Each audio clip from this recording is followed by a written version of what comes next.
What is up, everybody? It's Dr. Vibe here, host and producer of the award-winning Dr. Vibe show, the home of Epic Conversations. And I'm the host of Epic Conversations. Something's got to separate you from the rest.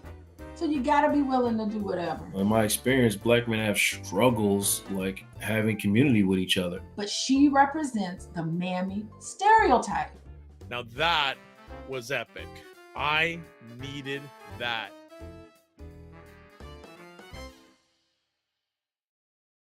What is up, everybody? It's Dr. Vibe here, host and producer of the award-winning Dr. Vibe show, the home of Epic Conversations. And I'm the host of Epic Conversations, 2018 Innovation Award winner, 2020 Best Podcast News Award winner given out by the Canadian Ethnic Media Association.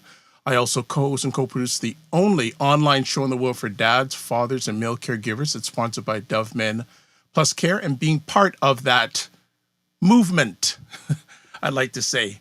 We have reached out directly and indirectly to over 400,000 dads, fathers, and male caregivers around the world. And as always, I'd like to say you're blessed, highly favored, a magnet for miracles, and a solution for someone's problem. Broadcasting live in the evening, in the nighttime. Don't do it that much anymore. Have to do more of it once in a while.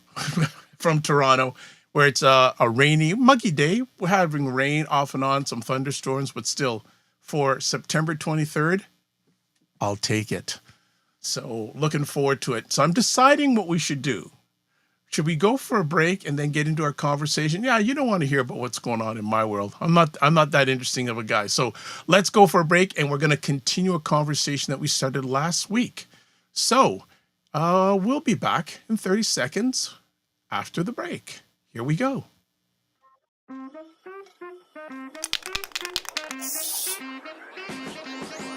If the black dollar was not important, they wouldn't be doing these type of commercials to get your business back. The same people who don't want gun checks, mental health checks, all for open carry, and when your kid gets shot in school, they offer thoughts and prayers. Make it make sense. Y'all don't understand how our government works. I think the lesson that we learned from that for years is how miserable people are. Their misery is contagious.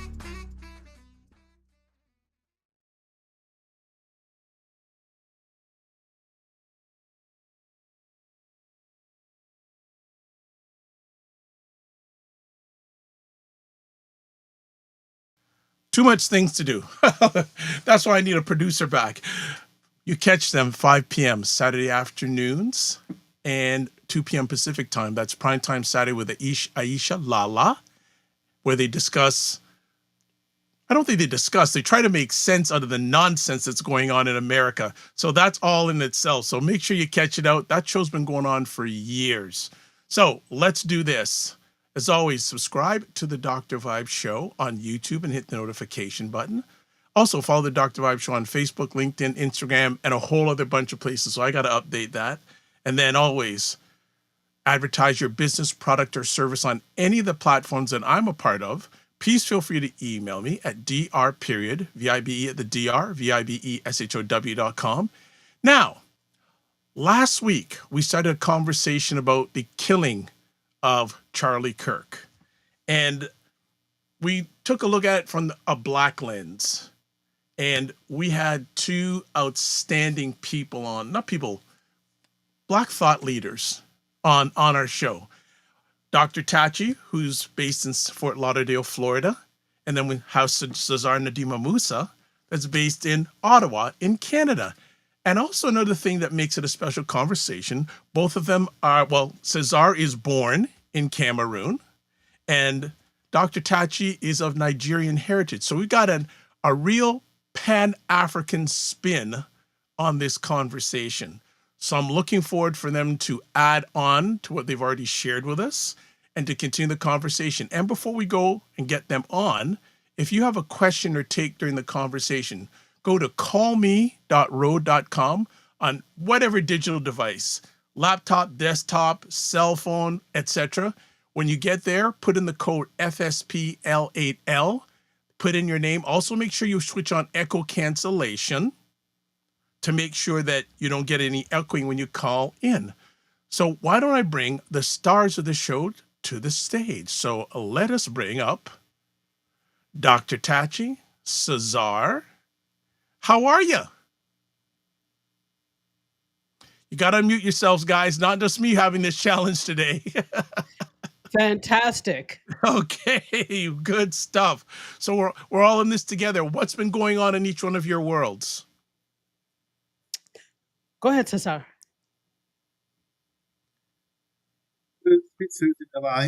Thank you for having me. Thank you, Dr. Tachi. Thank you, Dr. Vibe. And a week later, and so much to talk still, but more beyond, of course, the very person of Charlie Kirk and everything that goes along. I would say what goes on. Well, today was a special day as how can I put it? I'm notably a consultant for school boards, and today was my first school board meeting as a parent. Oh, Ooh. And okay. uh, it's not a topic, but a little message to Black parents listening to us. And I'm saying this on a lesson. My daughter just started kindergarten, but I'm speaking here as a consultant to school boards for many years. Black parents, you need to be more involved in the school administration, school boards, parent meetings, etc., etc. And notably, as a voting member, you need to be heard, not just by voice, but also with your votes, just like in life, aka politics. Good stuff. Well, Cesar, before we go move any further, then what what reasons do you find, or what reasons do you hear of parents not Black parents not being more involved in the school system? You have to be fair. The realities make it that Black parents tend to still combine jobs. Uh, I am not here doing how do you call it, romanticizing the struggle. Of course, uh, many Black parents are better off than their own parents 30, 40 years ago. But still, even with a better paying job, um, the nature of Black parenting is often looking out after other family members. Tired, notably, if we are honest, we are the community that has the highest percentage single parenting, notably Black women led household.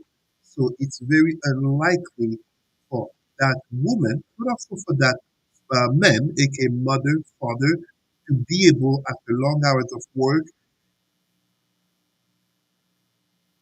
know, school boards or boards of other institutions in the city to be fully active because they have so much to look for.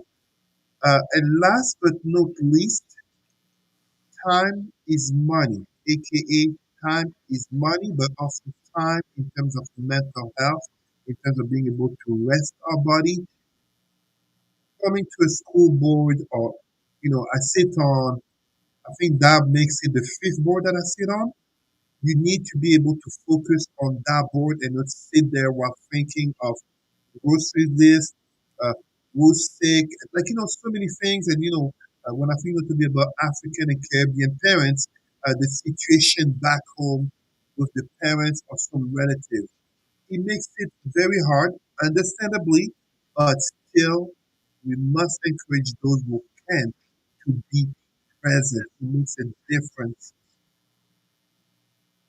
One last thing, I don't want Black people to fall into the cliche of thinking higher education slash better pay makes it that one should have it easier to be present. Whatever the social economic class Black parents belong to, let's try to make an effort. But of course, challenges happen. It's not exclusive to Black people, but we do know the realities of our communities that make it that right now it's 9 p.m. I was on the school board meeting from 7 p.m. to 9 p.m. It is not a reality that can happen to most parents, whatever the skin color, and particularly Black parents. Wonderful. Dr. Tachi, do you want to add on to anything that Cesar said before we get into our main topic?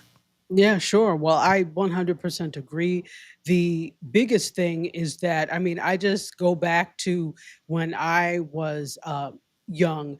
I went to a Catholic school, And really, you were supposed to go home to eat lunch. They didn't provide lunch for you. So if you had to stay at school, you had to have a reason. My mother was like, "Oh no, I work."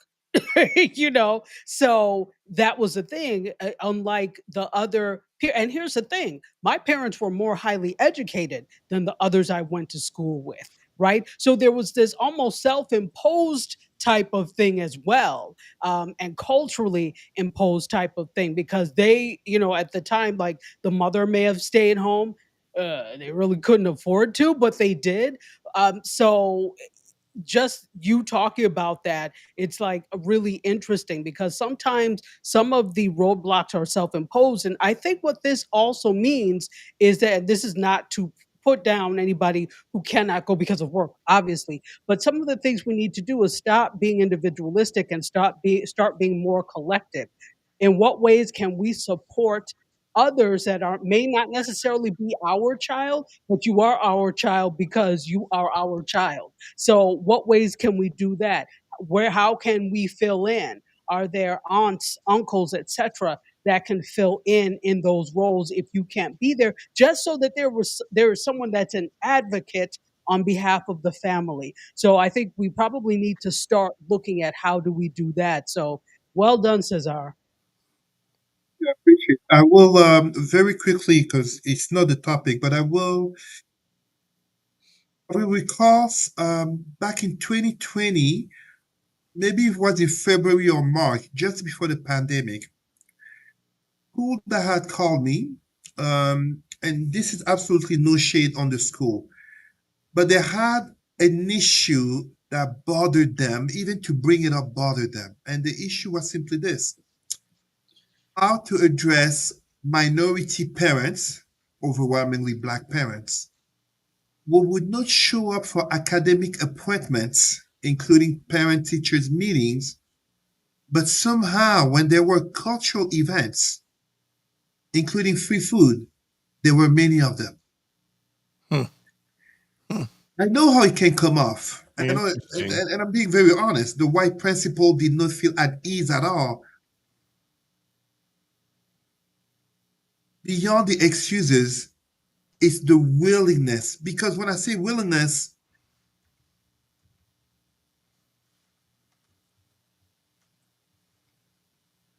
can be there for academic purposes.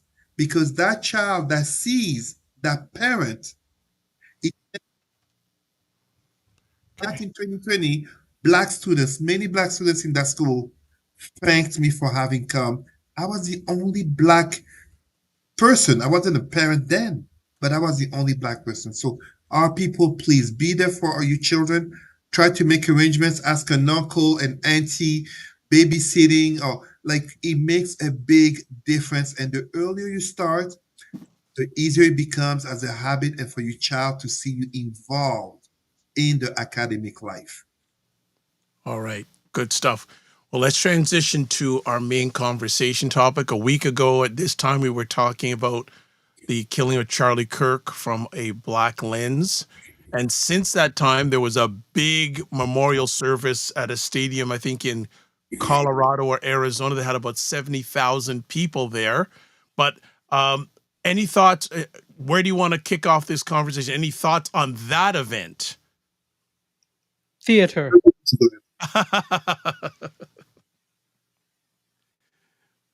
Pure theater. They turned it into a political rally.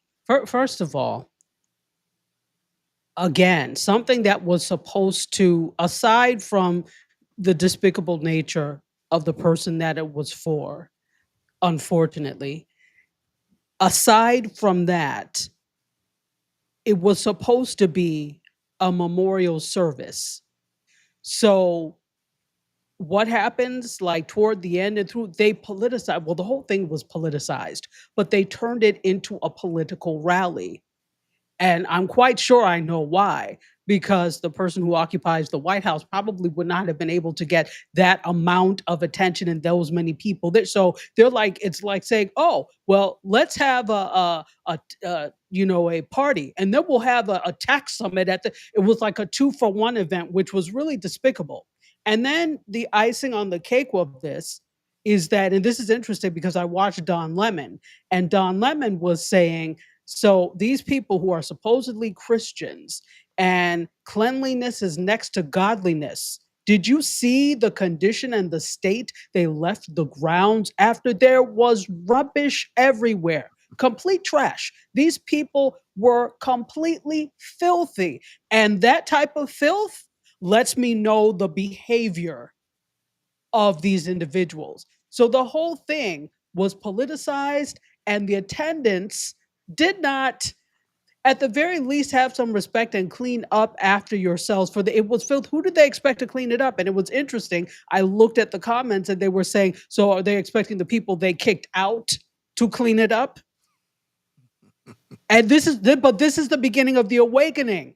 Oh, now there's nobody to, and so this is the interesting thing, because I mean, and it all ties in, not to go down too much of a thing, but I was speaking to someone the other day, actually yesterday, that owns a building like in Buffalo, New York. And what has happened because of the edicts that have come from the person that occupies the White House, the University of Buffalo is very heavily foreign students, very heavily Yes. foreign students. Yes. But because they are not giving the H-1B visas and all those things, that they're not there anymore. Now, who was living in all of those homes? Most of the homes around the University of Buffalo are like family homes, and most of them were rentals. All these landlords, they don't have anybody to rent there. So everything is like empty and vacant. And what's starting to happen? Crime is starting to happen around that area because there's nobody there most of the time. So when you have vacant and fallow, then you start to have crime and break-ins and things like that, even for commercial businesses. So I'm saying that to say that all of this is a symptom of, or the result of, what has happened. So you think you can leave things around, and before there may have been somebody that was employed to clean them up. Well, you kick them out. Now you have mess all around the place. So that's my thought on the theatrical event that took place. So is there anything you want to say about the event? I found it interesting, the speech made by his wife. And I saw a piece of it contrasting to what the president had to say, where Charlie Kirk's wife said, I forgive the person who killed my husband. And whereas 47 got up say, I hate my enemies. And like, it was, I'm going, is this a Christian? Like, and all the people cheering. So I'm going, interesting. So Cesar, anything you want to add? And I have some more conversation piece, but anything you want to give your take on in regards to the pseudo political rally event that happened last Sunday? Tachi. It is September 23, 9:19 p.m. about. I have to tell you that I've had an epiphany that has come to me in the last 2 or 3 minutes.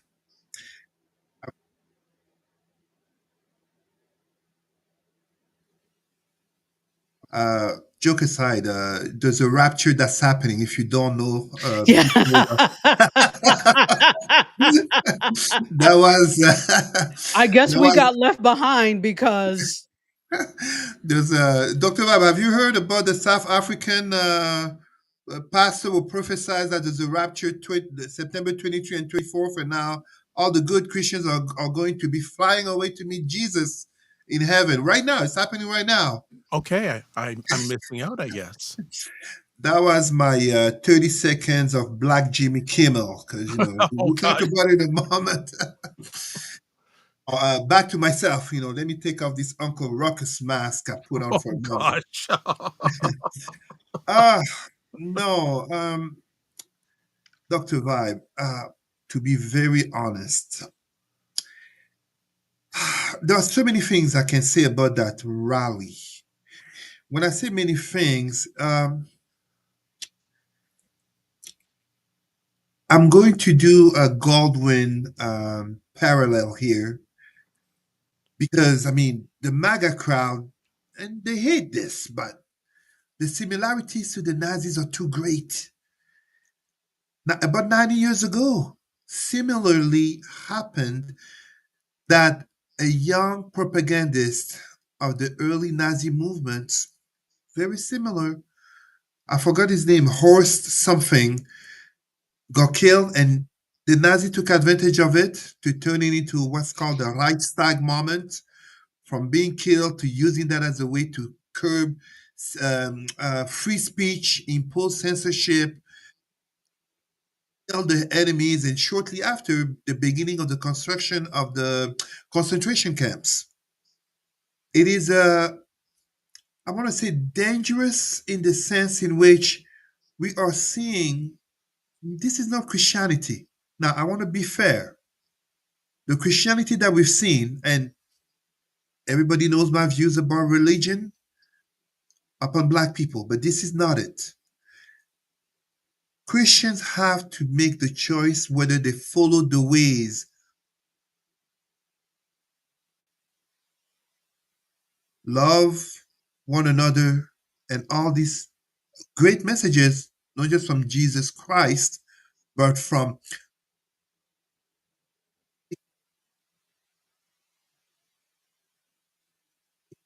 the math, ISIS. This is what it's about. Or they have to choose the ways of American Christian nationalism, aka Christofascism, that goes back to not just 90 years ago in the 1930s, aka the enemies of FDR in reconstructing America after the Great Depression, but the same type of Christianity that was imposed upon the Africans kidnapped as slaves, aka selective quoting of the Bible to reinforce the domination and racism of white America, of France, of England, of Portugal, of Spain, etc., etc. And by name, behaving like the devil. I say this because, I mean, let me give a very, like this might be the lightest of the speeches that were heard that day. Did anyone heard Marco Rubio? Did anyone heard the speech of Marco Rubio? Like you really, it was a very light speech in comparison. But when I say light, you have to ask yourself, to what extent is a man claiming to be Christian willing to sell his soul for proximity to power? And when you hear all the other speeches, it's supposed to be a memorial, but truly it's a meeting of politics and religion in the sense in which the polarities, people talk about division, it's not division. It's literally polarities of America are just increasing. And even when the wife of Charlie Kirk talks about forgiving the young shooter, well, first of all, I know this can be offensive, but this is just like mafia wives. Mafia wives don't commit the crime, but they're fully complicit of the crimes of the husband because they know what they do. I am not saying Charlie Kirk was a criminal, and I'm not saying Charlie Kirk killed anyone. But Charlie Kirk had an inflammatory rhetoric, as said by even the Republican governor of Utah. He had an inflammatory rhetoric to which his own wife cannot be here claiming Christianity when her own husband had such a vitriolic language towards so many different groups of people. And as such, I ask her the question, when you claim to forgive the shooter, and yet Trump comes right after saying he hates his enemies, no surprise there. But the wife of Charlie Kirk, are you going to stand there to oppose the death penalty upon this young man? And I say this young man, absolutely, from what we know so far, he's guilty of murder. When they have the conversations about the peaceful vigils of the fans of Charlie Kirk, how they didn't loot and riot and burn cities like 5 years ago during George Floyd, why would they have to root and lie and protest for? But my question becomes this one.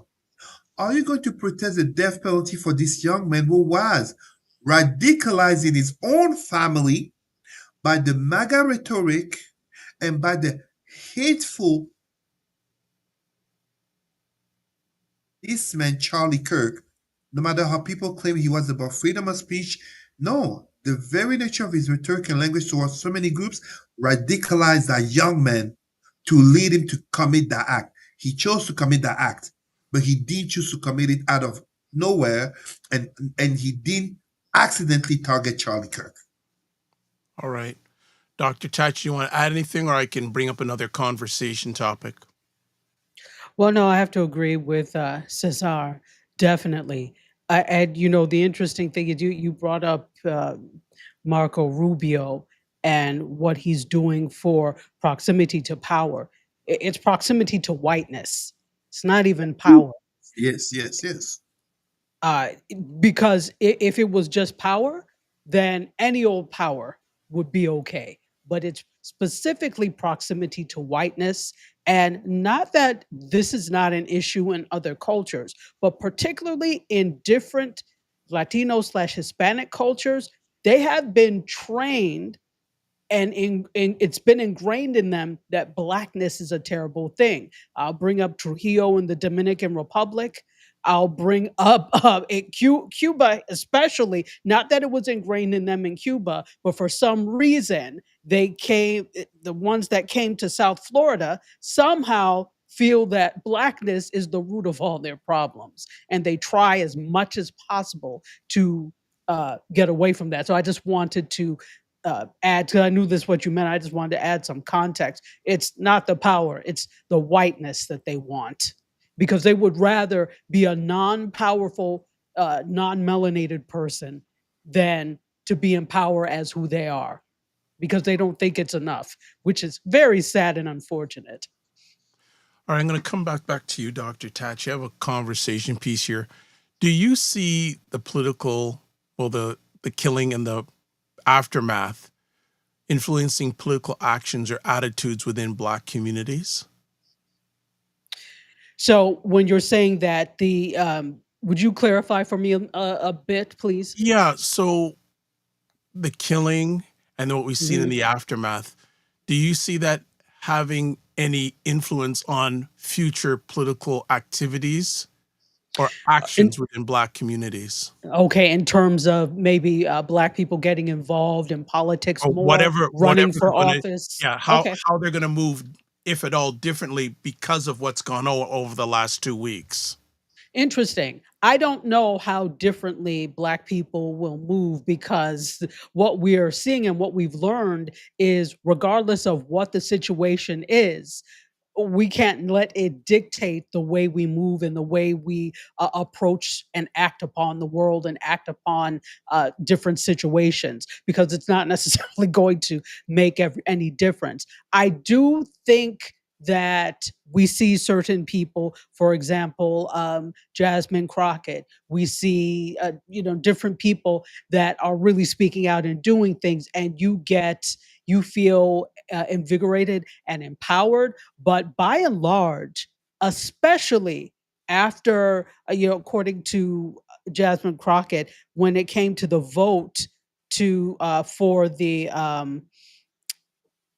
was it for the memorial for CK? I can't remember exactly what it was Something about for. something in the was in the House memorial or some sort of thing, and I know what you're gonna. I'm gonna stop. Yeah, Go ahead. it's For a escaping me. national day for Charlie Kirk. Yeah. Yes, so there were only Two. two non-melanated people who voted against it.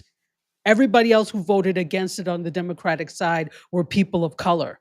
So that lets you know, oh, well, you are not necessarily our ally either. So, what I think is starting to happen is that people of color, particularly Black people, are starting to question whether or not real change can be made through the current political system. Because if you have people that are supposed to be with you, supposed to be your allies, and supposed to be on your side, voting against your own best interest, for whatever reason, you're frightened, you're scared, you don't care, that's problematic. And that's an indication that the current political system is not working in our best interest. So, in terms of people getting more involved in a traditional political sense, I have not been getting the sense that that is something that is going to happen. In terms of voting or whatever, yes, I've heard that, but not in terms of let me get more politically involved, because it feels like to no avail, right? The narrative is always, we'll get involved, vote, do this, because it changes things. Not that it doesn't change things, but the change that many want to see don't come as a result of those things. And so what I'm hearing more of than politically active is economically active, really honing in on the economic power, because there's no such thing as economics and politics separately now. They've all become meshed and intertwined. Even if they were before, it's even more apparent now. So what I'm hearing from people and seeing, because I scour social media all the time, right? Because that's really what these are, people, unless they're bots, that people are saying these things like, okay, well, let's not buy from here because they have ties to X, Y, and Z. Well, I know we'll probably talk more about the Jimmy Kimmel thing, but again, that's all politically motivated, and there's a huge political tie there. So the calls of cancel Hulu, cancel Disney Plus, cancel ESPN, that is all related. Even if we don't know and think about it, that's all related to politics as well. So I'm hearing more of an economic usurping and taking back economic power more than I am on the political front, if that makes sense. Okay. Cesar, anything you want to add to that? So, Dr. Tachi, because indeed, we cannot separate economics from politics, as, and we probably talk about it later, but as we clearly saw the Jimmy Kimmel debacle. But at the same time, to go back to what our brave sister, and I really say brave sister, Jasmine Crockett is doing, it's a reminder of what our great leader Malcolm X did say in regards to the white conservative was racism is open in your face versus the white liberal who can be more sly about the racism, feigning to be your ally but being invisible too often. I'm not saying always, too often need him or her to stand up by your side. And this is what we saw. This is not a jab at anyone who is in a lie. Absolutely not. There's always been some level of white allyship in black struggles. That is not to put in Yes. question. But we cannot deny, how is it that we are in September 2025 following the assassination of a man who has a documented history of racism, of bigotry, of XYZ values that go against what the Democratic stand for, and only two whites voted against him having a national holiday because they're thinking of the white voters in their districts. What's happening? The flip side of this, if we think strategically on a political sense, how is it that the four Republican black members of Congress, they're not in majority black districts, they are in majority white districts. So this, beyond being black Republicans, aka black MAGA, also affect how they vote. So again, as black people, if we do not develop a strong sense of socioeconomics within our communities, which is linked to a strong identity, we become minor players in the political game. And I say this giving a very concrete example. What is the percentage of population of the Jewish population in the United States? Very minimal. It's not even 10%. It's not even 5%. I think it's 1, maybe 2% at the very most. I can't remember. I think I know Israel population is 9 million. I think it's 7 or 9 million Jewish people, in brackets, white Jews in the United States. Less than black people, less than Latinos, less than Asian Americans. And yet, look at the power of AIPAC. Look at the power of the Jewish lobby for Israel on both sides of the political spectrum, as notably we hear about Hakeem Jeffries from AIPAC. And we know about how they notably fund Republicans.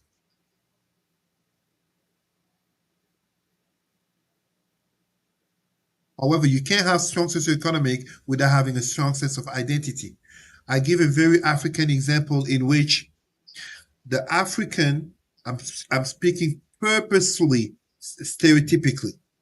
I'm generalizing on purpose. The African will rather go across town to buy from the white person, white European descent or white Arab of the same religion as him, Christian or Muslim, than to cross the street to support the African American.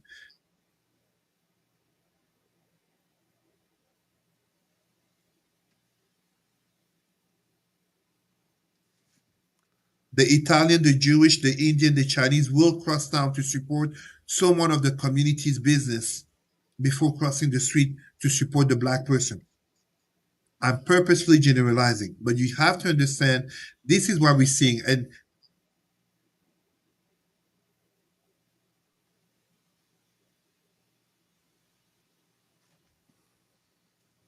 I really see how Trump and the MAGA movement will exploit the death of Charlie Kirk in turning him into the martyr slash messiah of the MAGA movement, the impact it can have on mobilizing the black community to talk more about it, to talk more about oppression, and thus to be more active ultimately in voting. Because the midterms are a year away, but a year goes fast. Okay. So just update you. So I just did some quick research. Approximately 2.4% of the U.S. population is Jewish, which translates to about 7.5 million people. You want to do a quick, interesting search? Dr. Vibe. Okay. Yeah. 2.4% of the population, right? Yeah. Look up the percentage of Jewish millionaires in the United States. The percentage of millionaires in the United States who are Jewish. And we can go on. The percentage of Jewish people will have PhDs and etc., etc. The identity.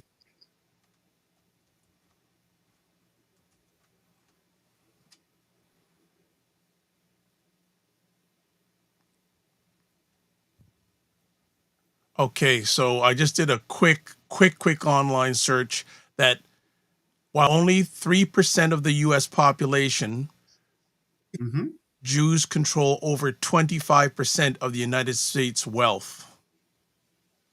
So I don't have enough time to look in regard to that demographic, but 325, that says enough right there. There you go. And let's be careful here for the people who will be tempted to see some type of issue or conspiracy. This is not anti-Semitic. This is a conversation that even in terms of my Jewish studies in university, we talked about how did Jewish people manage to succeed despite oppression. This is a conversation even in terms of, there's a documentary, I can't remember the name, but whether it's on Tubi or YouTube, in terms of how many Jewish celebrities, intellectuals, etc., were explaining the Jewish resilience to success, translates ultimately into politics from back then, centuries ago to now. Us as a Black community have to be able to go back to that. Let us not forget, we are that community we were talking about a few months ago, Dr. Vibe. Essence Festival happened, a division this year, a division happened between Africans and African Americans, etc. It's pathetic. Dr. Speaking of Tachi's growth, rolling her eyes. of She's course, Yeah, the next time I hear from these foundational Black Americans, I don't want to hear from them again. You are, in my eyes, Black MAGA because you are fueling the problem. It's the same thing with any division. I'm not just saying the foundational, the FBA community. Anybody who is feeding into that narrative is not helping. So I don't have time for them at all. absolutely, I want to absolutely. I want to ask Dr. Tachi, moving on, I want to ask, Mhm. with all this going on, do you sense do you sense any increased fear, vigilance, or solidarity in Black spaces as a result of the events over the last few weeks? Good question. I just wanted to say something Go in ahead. terms of what Cesar just mentioned with the Jewish population. I think, and with every population, when you notice, especially, and let me talk about the US, and it's the same thing in Canada, when you have people that emigrated here from different places, they tend to settle into particular occupations, right? So you can see, for example, um, Greek people when they came here, places in New York City, they situations happened so that they ended up opening diners. So you had a lot of Greek-owned diners. You have in different places in New York, etc. A lot of the quote-unquote bodegas or corner stores are owned by Arab people. When you have, so you have people that fall into different things. For the Jewish population, not everybody, but many, there were different things. So, for example, you had a lot of Jewish people that were jewelers. Most of these Jews are from Europe. Okay, they're still European. So there's a long history of being of jewelers, of very great European jewelers. So that's what they brought here. The other thing, the spaces, they got into the spaces where they would be able to thrive and not be bothered by people who were showing hatred, and that they could kind of conquer. What was that? Hollywood. Okay, so when you look at Hollywood, there's a heavy Israeli and Jewish influence in Hollywood from the very beginning. People go, it's the same thing when you look at any population. So for example, people may wonder, well, I have a lot of friends that are gay. Why? Because I'm a dancer and they're in the arts, they're in spaces where they are going to be accepted and they can just thrive and be. I think the problem with quote unquote with black people in general, black people are not monolithic, number one. Number two, there never really seemed to be any space that we came in and were able to thrive in economically once desegregation happened. Because as soon as they said, oh, you can sit next to us now, that's when we started to lose a sense of that type of thing. Because we decided, not everybody, but many of us decided that it was better for us to live in other communities, so your children could go to these schools, and away from the business centers. And all of this was really by design. So to your point, Cesar, definitely. But I think with black people, it's such we're so fragmented because we come from different places. Yes, we're all black, but we come from different places. There wasn't necessarily one thing that we brought with us or that we had that would lend to our economic thriving, especially after desegregation in this country. So I just wanted to add that, just some thoughts there. Were you going to say something? Go ahead. Yes. Allow me to interject a little bit because I do agree with you, but partially.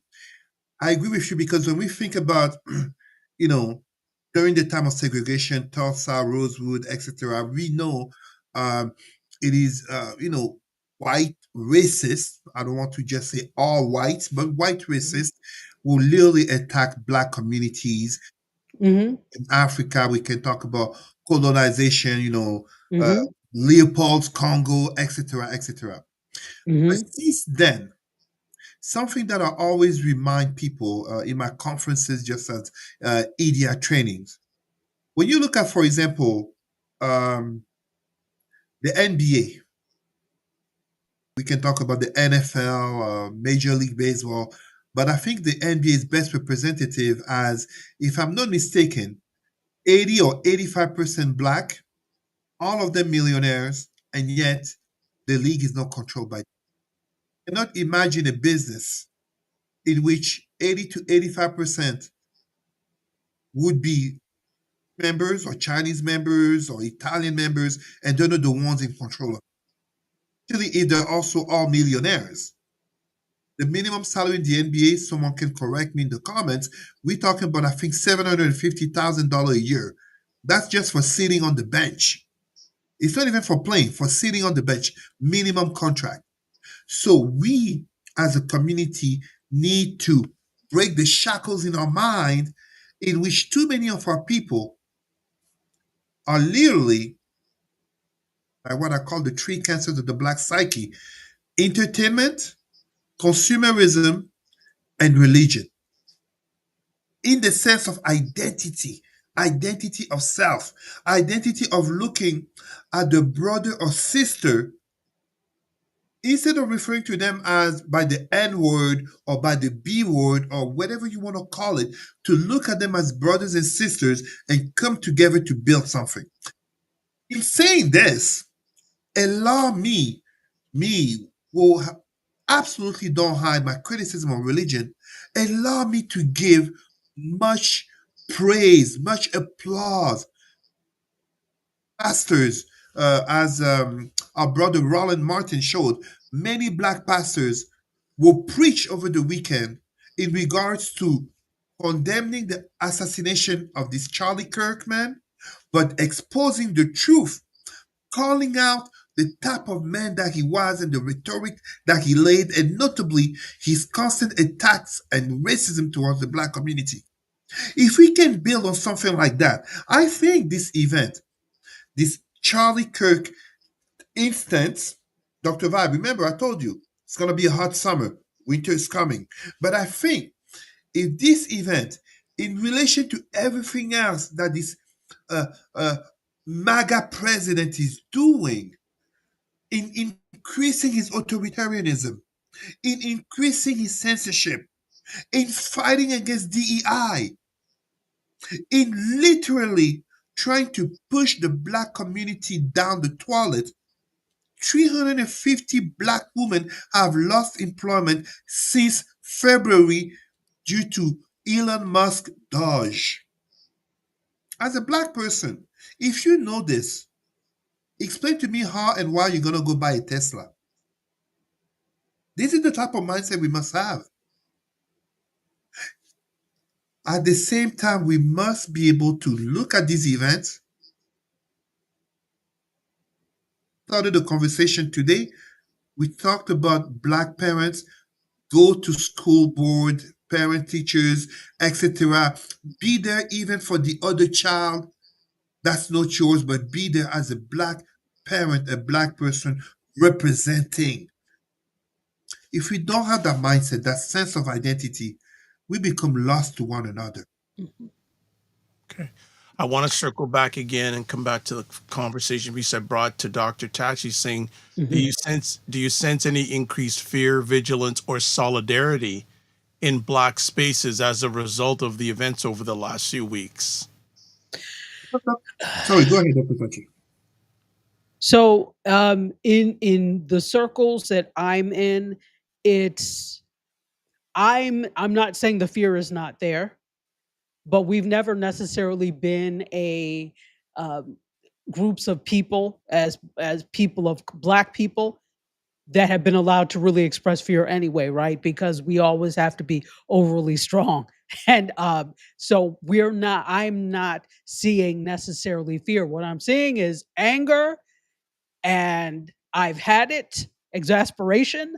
That's what I'm seeing in these circles. Solidarity, well, for the very reason that I'm just saying, yes, in some senses, yes, definitely, I'm seeing more solidarity. Again, I this is in the economic space that I'm seeing, because I think from what I'm seeing, people are realizing that economics is really going to be the way to win, even though definitely it has to be coupled with your political action. However, this is the other thing that I'm saying. We did not cause this. This is not ours to fix, and this is the where what a lot of us are still feeling. You think I'm 92%? I'm still not marching. I'm still not doing anything. That is not. This is not my problem. Even though yes, it does affect us, but it's not for us to fix. Stop looking to us to always fix everything. Get up and do something for once. I think I said this last week. For once, let everybody else do. Look, what's the saying? Get somebody else to do it. Get somebody else to do it. So in terms of a solidarity, yes, I see it in terms of the economics, in terms of doing this. But then you have these factions, and I'm going to call them MAGA because even if you're not, that's maggish behavior. It really is. The fact that you're calling yourself, oh well, we're boycotting African stuff. How stupid are you? And how stupid do you sound? What I'm loving is people saying, Black American people saying, boycott somebody Black. I will not. So you have, I think it's more of the people who are saying that's rubbish than that people that actually are.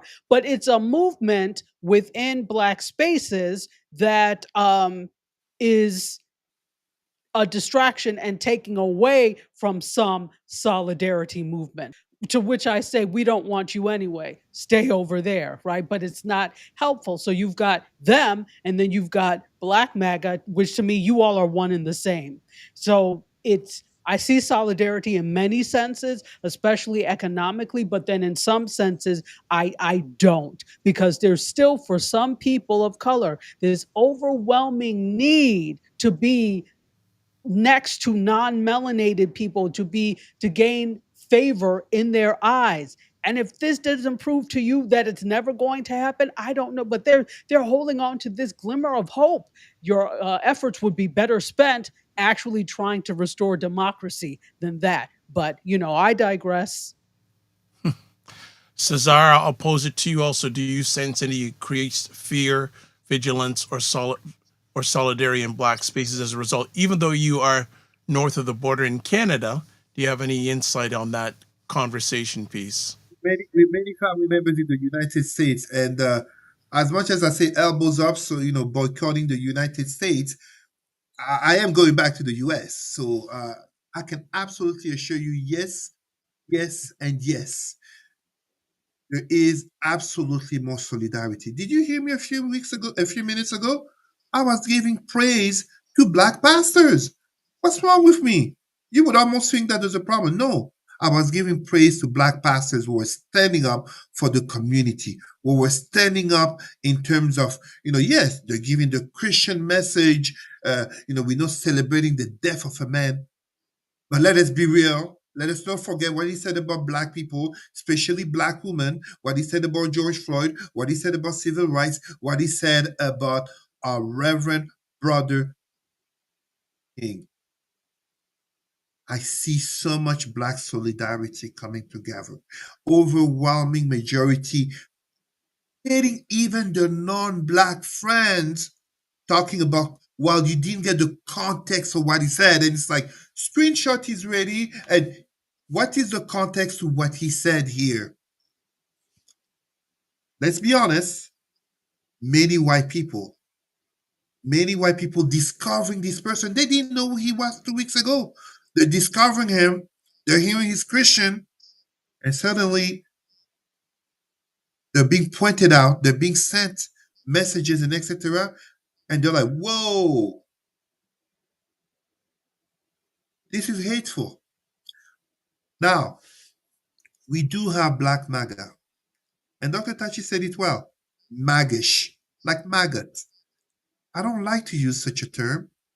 The racial alienation of too many of our Black people bend backward, wear any type of mask for proximity to whiteness. We have seen this so many times with Senator Tim Scott, with Congressman Byron Donald from Florida. We have seen it so many times. A good example, I'm having a memory blank. Um, the black pastor who was called in to do the preaching on January 20th for Trump's assermentation. I give him credit. He's honest. He's a former drug dealer. Mother Jones interviewed him. So Mother Jones on YouTube released, I think it's a 20 minutes interview on Black MAGA. They interviewed him, and that segment, most of our black people were saying, well, he's basically going from drug dealing to being a pastor for MAGA, aka seeking for money. The nature of interest of our people basically make it that we have some black people are desperate for attention to whiteness, and they keep bringing shame to the race. Example, and I found a new nickname for I read a new nickname for her, Candace Owens. We need to, I don't know how to put it, we need to keep doing our fight while accepting that some people cannot and will not be saved. We were talking about the Jewish population earlier, years ago, sorry. There were some who were fleeing from being deported. It is documented. There were some Jewish people who were convinced, oh no, Hitler would never do such a thing. He would never go that far. Oh no, don't. For every Tyrone, Rayway, and Shanae who ends up in jail, drug dealing, stripping, sex working, whatever choices that community, they have a brother, sister, cousin, etc., sibling who chose to work hard and harder and not make those choices. This Charlie Kirk moment mixed with everything else in this Trump 2.0, the economic, the social, the culture wars, they call it consequence culture, basically cancel culture, MAGA version. It's making a lot of black people, from what I'm seeing online, but also in conversations, it's making a lot of black people a little bit deeper than even 5 years ago during George Floyd. Because now, it's now anti-EDI, anti-social justice, anti-black. So whether you like it or not, you're being reminded that you are black. Dr. Tachi, you had mentioned earlier during our conversation, you scour or you're on social media a lot looking what's Yeah. going on. What are you seeing from black content creators on social media in regards to this event or these events? Lots.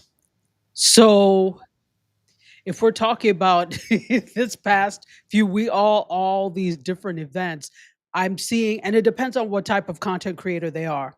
So I follow and look at lots of different types of content creators. So of course we've got the ones that do lifestyle, etc., that are not going to talk about this because audiences go there for other things other than XYZ, even though often, especially if they're a black content creator, there's the expectation for them to address certain things because they have a large platform, but they're generally not going to. And I don't disagree with that. That's not what their platform is for. For the ones that we're seeing, for example, the Dara Tuckers, even some of the ones that are bigger personalities that we know, like the Joy Reids, the Angela Rise, etc. They're definitely taking this head on because they are news people who happen to also be social media personalities. So they're definitely talking about this in spaces. For the everyday people who are consuming the content, they're definitely talking about these things. The thing is that, and this is why I keep saying, you just have to be careful of who you follow and what they're saying, because not everybody who's speaking on this is speaking on this from a point of knowledge. They're not all credible. So sometimes I see things in the comments, I'm like, now how is that helpful? Or that's not true, right? So, and not necessarily from the creator themselves, but from people in the comments. And then obviously if you're a larger creator, it's difficult for you to do that. But I think if you are a content creator and you see misinformation in your comment section in your feed, it is your responsibility to try and allay that, to not to say this is not so. And I do see that there are some that look at things from a historical standpoint, and they talk about history and take history and bring it to. And I'm trying to remember his name, but he's really young and actually won a Peabody for doing this. Yeah, he and somebody that I know that's a creator, Ariel Vieira, they did a series together of the history of hidden racism in New York City, and they won a Peabody for that. So I'm seeing things like that from a historical perspective as well. So if your question is, are people talking about this? What am I seeing? People are definitely talking about all the different things, and of course, I'm also seeing humor. Why? Because this is how Black people have transcended situations, the harsh situations we've been in, to laugh at it, to rise above. You laugh at it, right? So I'm seeing a lot of humor. So, for example, this the what is today? The Left Behind Day, the Rapture Day. I to God forgive me, but I've been laughing all day because of all the memes and all the things that I've seen that have been put up, particularly by Black people, right? So I'm seeing this is what I'm seeing. I'm seeing news people that are personality that also happen to be social media personalities talking about it from a news perspective. I see other people that are commentators that may not necessarily be news people, like Dara Tucker, talking about this from a standpoint like informed opinion. I see people in the comments that are giving really good opinions, but then some are just spewing and don't know what they're talking about, which is why you have to be careful of who you pay attention to. And then I see us also using humor to rise above these situations. Very quickly, Dr. Vibe. Go ahead. Uh, I shared a few hours ago. I wanted to share on the United Nations General Assembly recognition of Palestine. I will do that tomorrow, but I wanted to share that today. But then I saw this post from, I'm going to give them some free publicity. This Facebook page, you problematic faves.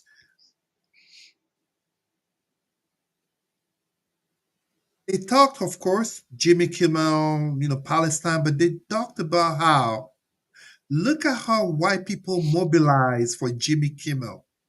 Hollywood's what, over 400 artists or, I don't know, filmmakers or people, celebrities coming to the defense of Jimmy Kimmel.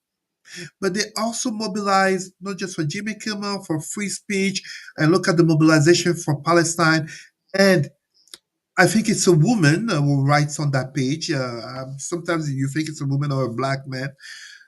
But they also talked about how you don't see this type of mobilization for Sudan. When it comes to us as a black population, as Dr. Tachi was saying, it is, let's not be distracted in entering this Jimmy Kimmel, let's defend Jimmy Kimmel, while we have so many black women. Of course, it's not just black women, but this MAGA 2.0 black and woman, that double identity, literally making it how our community is talking more about it, being engaged, and even when we talk about humor, I call it white humor. Why? 5 years ago, back to 2012, let's be honest. Who were the ones making jokes about the death of Trevor?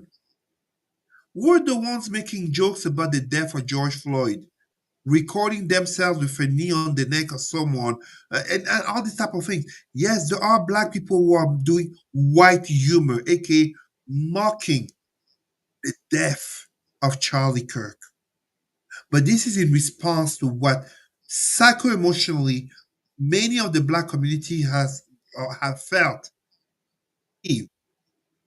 from those who today are pretending to be hurt, are talking about consequence culture, are talking about empathy about a man who refused to show empathy even to children murdered by gun violence because he was heavily funded by conservative rich men to stand up for the Second Amendment any cost. Okay. Before we go on, I just want to know how much time both you got left, because I know both of you have had a long day. I know, Cesar, you've had a long day. I know Dr. Tachi has nothing but long days. How much more time are you good for? 10:30, like last time? Are you good to that, Dr. Tachi? Okay, all right. So then let me pursue on then. Let me ask this conversation piece. Has the event changed or reinforced any of your views on activism, allyship, or community engagement? Yeah. Go ahead. I think, well, not necessarily changed, but reinforced. And there's two things that I see. There definitely are people that are on the side of right that are like, come on now, that clearly see that this is a distraction and that his unaliving was used as a ploy. That's all, that this is theatrical. There are people, non-melanated people that see that, and I see that. But then I also see, when you see these votes in Congress, when you see people talk, I mean, I've had to, I blocked a few people on for Facebook, for example, that I'm like, oh, really? This is how you think? Unfriend and block, where you've never like, and I've never really had those conversations. And that's the thing. Many of the people that you may follow or that follow you on social media, you may never have these types of conversations. So you don't know how they feel and what they think until something like this happens. And then you're like, oh, well, no need for you to take up space in my life. Be blessed and be blocked. So I'm seeing the fact that there are people that are definitely allies and that understand that this is that they're being used, and then there are people who don't understand that and are very, well, you shouldn't, and we should respect, and telling people who have been hurt by words like this, because words incite, how to feel. You have no business telling the oppressed how they should react to their oppressor or an oppressor, ever. Close your mouth. That's not your job to do. In fact, what you need to be doing is to figure out how to make situations less oppressive. That's a better use of your time, instead of telling people how they should react, how they should feel, that they should respect, flags at half mast, basically dictating how people should feel about this. So, yes, that's what I'm thinking. Cesar? Said it before. Not only do I agree with what Dr. Tachi said in terms of, you know, more engagement, um, it's not a celebration of Charlie Kirk's death. Absolutely not. No. He has children. I am a father. And like I said last time, I can't remember if it was on your show, Dr. Vi, but I think I did mention about how him dying at just the age of 31, the young age of 31, takes away from him the possibility of seeing his error and being able to change. We must be able to give people the opportunity to change. However, what is happening is that for many of our people, the conversation is being forced upon them in terms of how it is so general and touches on so many topics. Like, we are here in Canada. Look, I'm born in Cameroon. I grew up in France before coming to Canada to live, as my father took me here for high school. Cameroon, France, Canada talk about what is happening in the United States. People in Africa talking about this Charlie Kirk person they had no clue about online. Suddenly discovering, like, they're like, I'm telling you about African platforms in France where they're like, wow, it's really sad this guy got killed. He got kids, but wow, he really was racist. It's like for many of our people, unfortunately, we have to be honest. It is these moments of tension. It is this context in which you can't pretend you don't know what's going on. You don't see what's going on. You can't claim to be a black professional in your 20s as a student or 30s, 40s and above and claim you haven't heard the name of Charlie Kirk in the last week or so and don't have an opinion about it. And what is going to be your opinion? What forms your opinion when you have seen some of the quotes? Charlie Kirk fans talking about taking it out of context. If a black person, rapper, was saying some of the things that he said about white women, what would have happened to him? The reflection goes even further because it goes back to what I was telling you, Dr. Vibe. I've been saying it since November of last year, Dr. Tachi, when I talked about the Biden administration has a responsibility in the fact that Trump.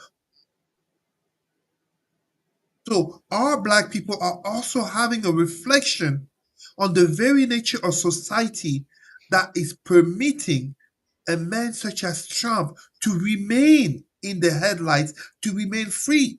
And for those, notably of our brothers and sisters who are Brazilians, they have a direct contrast with what happened to the tropical Trump president, Jair Bolsonaro, who has Mhm. been jailed for 27 years. So there is a global black conversation that's happening, Yeah. not just because of Charlie Kirk. I'm not trying to, this is not just, Charlie Kirk is just a layer in the larger conversation in terms of Trump, Trump policies, but truly white supremacy, the question in terms of our blackness in terms of the continent, but also our blackness in terms of our black communities in the diaspora, and our blackness in terms of us, us as individuals. Like Dr. Tachi said, people will follow you and that you follow, but this incident has popped the balloon, to refer to that, brain killing That show, show. has Yeah. popped the balloon, showing you, exposing you the true mindset of many people, but you wouldn't have known that until the situation happened. Yeah.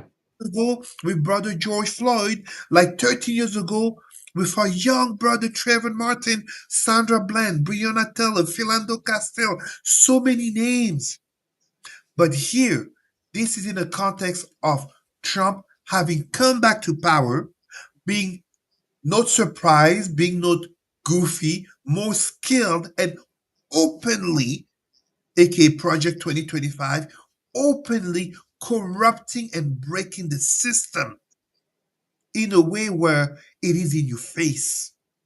It is in your face. So, yes, this to me is a great moment as a Pan Africanist. It's a great moment in which too many of our brothers and sisters, and even teenage black children,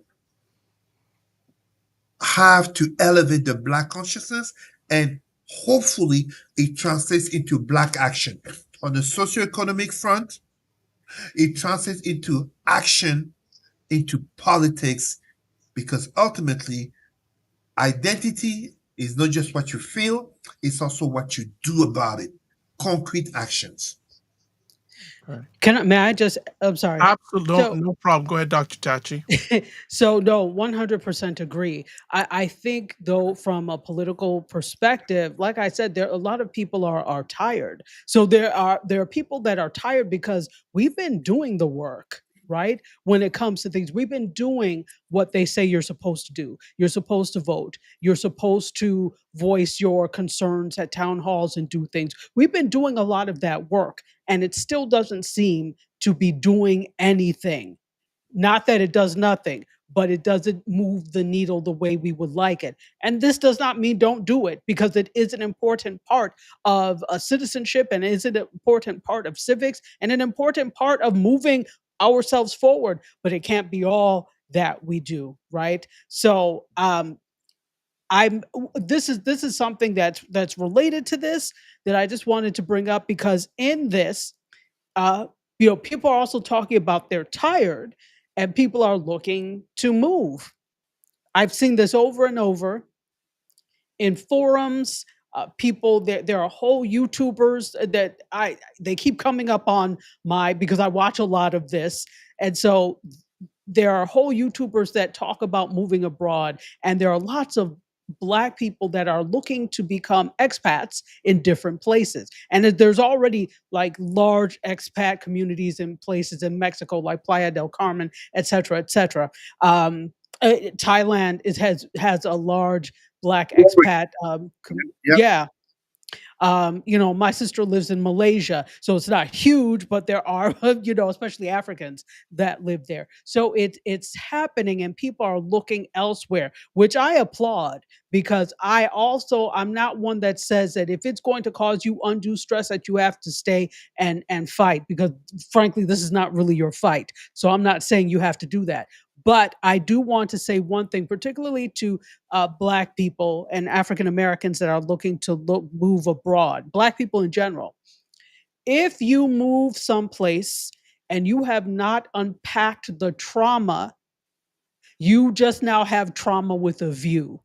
So my fear is people moving abroad, moving to different places, and not unpacking whatever trauma, especially African American trauma or being Black in America trauma, and you take that same place to people who don't deserve it, and this is not their problem.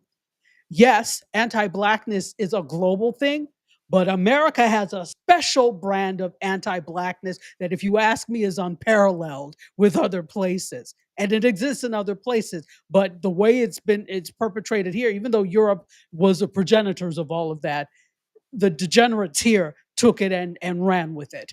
And so, because of that, for Black people that live here, they lead with their Blackness in America, or the anti-Blackness in America. And sometimes it's difficult to leave that behind. It's traumatic.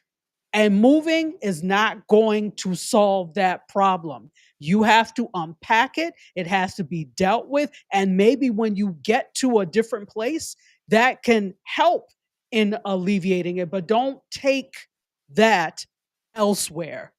So again, if you move without unpacking trauma, you now just have trauma with a view in your new place. Allow me to quickly add, though, moving does not solve the problem. The problem's external. It can seem so, aka, you know, the diaspora, moving notably to Ghana and other Ghana, African countries. mhm. Uh, but it doesn't solve all the problems, notably internally.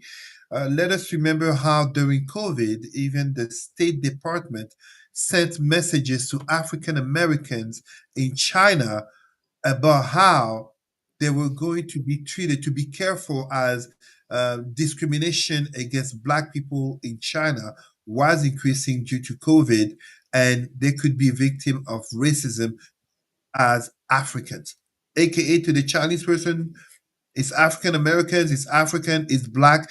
If they're racist, period.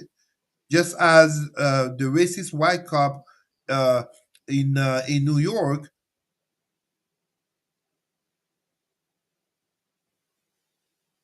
unpacking and addressing the internal issues, psycho-emotional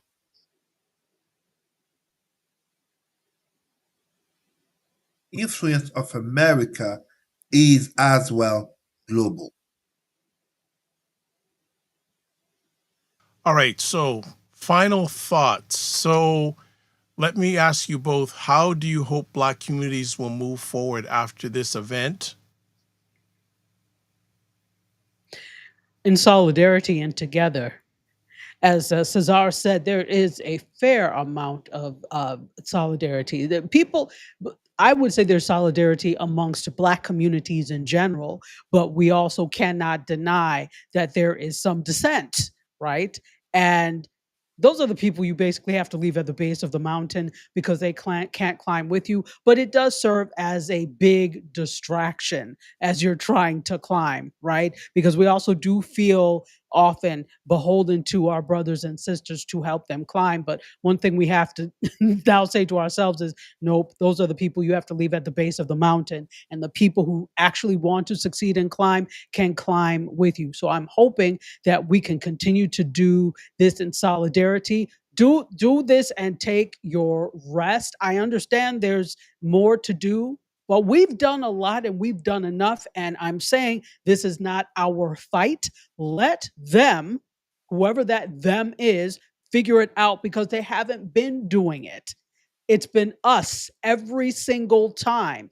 Whenever there's a problem, we're like, oh, okay, well, even now, we could look at Jasmine Crockett. She's the main one speaking up, and that doesn't mean others are not, but she's the main one speaking up. Again, a Black woman is speaking up to save the world. We're not doing that anymore. So she's Gilbert. elected.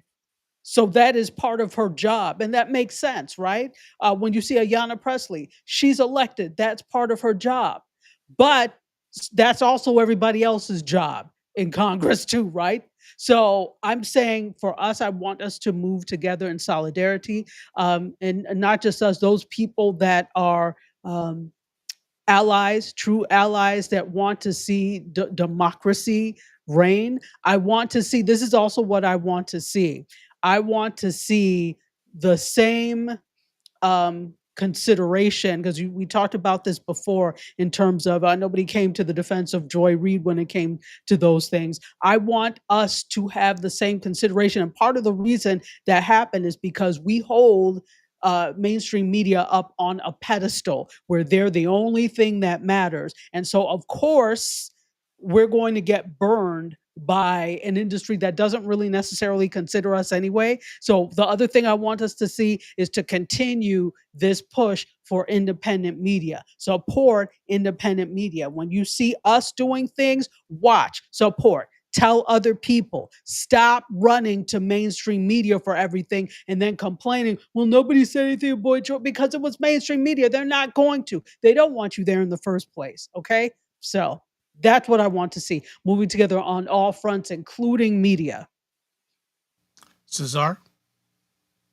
Will agree, of course, with the solidarity, and as I mentioned earlier, support to our brave sister, Jasmine Crockett. And I'm saying this looking at the failure of our brother, and I took a photo with him in April in New York, Hakeem Jeffries.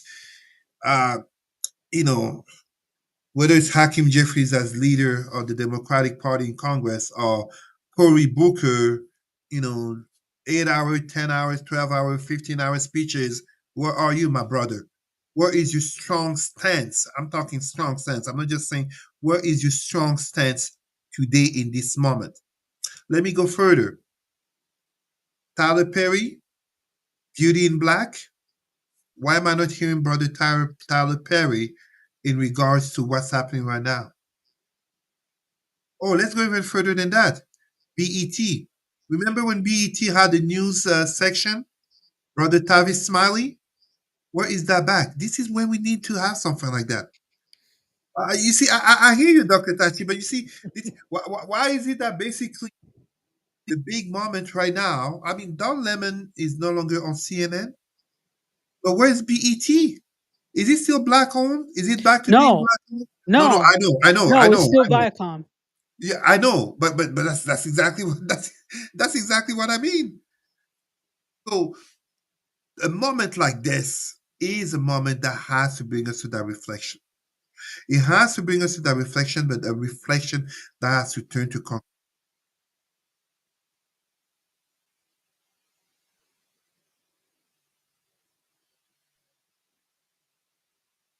many names. Being here with you, Dr. Vibe. Black platforms to give our black lenses. Uncaring and unapologetic of non-black, but also non-allies who only wish to interject or to oppose our narrative. Where do we go from here, Dr. Vibe? Hot summer turns into a long winter. The midterms are not that far away. Let me share something here. Donald Trump won last November with 77 million votes, and Kamala Harris lost with 75 million votes. It was closer than Trump makes it seem because, of course, with Trump, anything and everything he does is magnified. But that also means that there was roughly 90 million people who abstained from voting. And we know a lot of those people who abstained from voting not only were Black, but especially Democratic voters. Now, I always said, I am not into the left or right dynamic, and I'm not a Democrat nor a Republican. But if we want to change what we're seeing and where it's going, this Trump presidency is capital in shaping America in the years to come, but also the world in the years to come. Right now, hundreds of African children are dying as we speak due to Elon Musk Doge cuts. And I'm saying cuts, aka food wasting instead of sending it to Africa. The food is there, it's packaged. Nope, they're going to let our people die. But we saw what happened in Chicago. What was it again? Chicapolics, like apocalypse in Chicago, that image that Trump made. But the people, our people, that governor, the mayor, they stood up. They resisted. This is what has to happen. This is that moment. Those moments where that define your character. You claim to be this, show it. When we take a moment to be with you, Dr. Vibe, and when you take a moment to receive us, we are showing Black pride, showing Black consciousness, showing Black solidarity. This is something that has to expand to all of our Black people because, like I said many times, when he was alive, George Floyd would not have been my friend because we absolutely did not share the same interests nor the same activities from what has been said that he was about. But in death, he became a brother. That's my father, my brother, my cousin, my Black friend, my Black brother that I do not know who is in the United States or in Brazil. That's me. We need to have moments like this, as unfortunate as they can be. Children, they're the only victims. But moments like this are a mirror to ourselves. What do we claim to be about? What do we do about it? On that note, it's a wrap. I want to thank both you for giving the most important thing, your time, back-to-back Tuesdays. I know that's more than enough, but it was a very good time. So before we leave, some things, some housekeeping. If you want to get a hold of Dr. Tachi, there she is on Instagram at dr_Tachi and Indie Soup Media. Okay, 30 seconds on Indie Soup Media, Dr. Tachi. An independent network for independent content creators. How many followers on YouTube? Oh, I don't know. 28 something. Over 28,000. Yeah, 20. I think it's 28.3 something at this point. 28,000 in about 18, 19 months. And we always have to say, people realize only 4% of all YouTube channels have over 10,000 subscribers. There we go. If you want to get a hold of Cesar, there he is. There's the information. It's also both their contact information is in the comment section on most of the platforms where you watch this live or on the replay. If you want to get a hold of me, easy. taplink.cc/The Dr. Vibe Show. As always, if you're up to it, subscribe to The Dr. Vibe Show on YouTube and hit the notification button and like me on Facebook, LinkedIn, Instagram. And I also got to add Substack, TikTok, but I'm debating whether I'm going to be doing TikTok in the near future. I'm still on X. I'm debating if I'm going to be on that in the future, but certainly you'll catch me on Blue Sky. for sure. The other ones, I'm doing a deep thought about. And also, you can watch replays of the Dr. Vibe show on YouTube, Facebook, LinkedIn, and the Dr. Vibe website, which is conveniently the drvibeshow.com. So as we finish off, live your life as a dream. If you can dream it, you can make it. Sometimes you have to get smaller, get stronger. Block assumptions. Aim bigger, aim better, aim higher, aim wider. Love, faith, and respect. Don't just manage your time, manage your energy. Remember to give yourself grace. And if you're not making money, make history. Try to do both and always make it better. God bless. Peace be well. Keep the faith and walk good.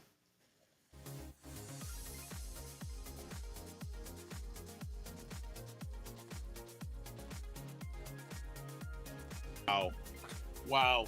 Yep.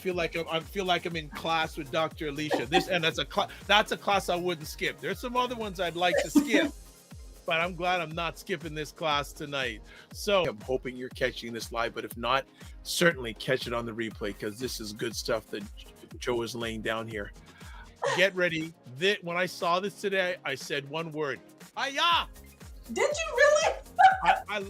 No, I felt like it's an incredible document that I'm going to suggest that you take and use as a lecture piece wherever you want to go.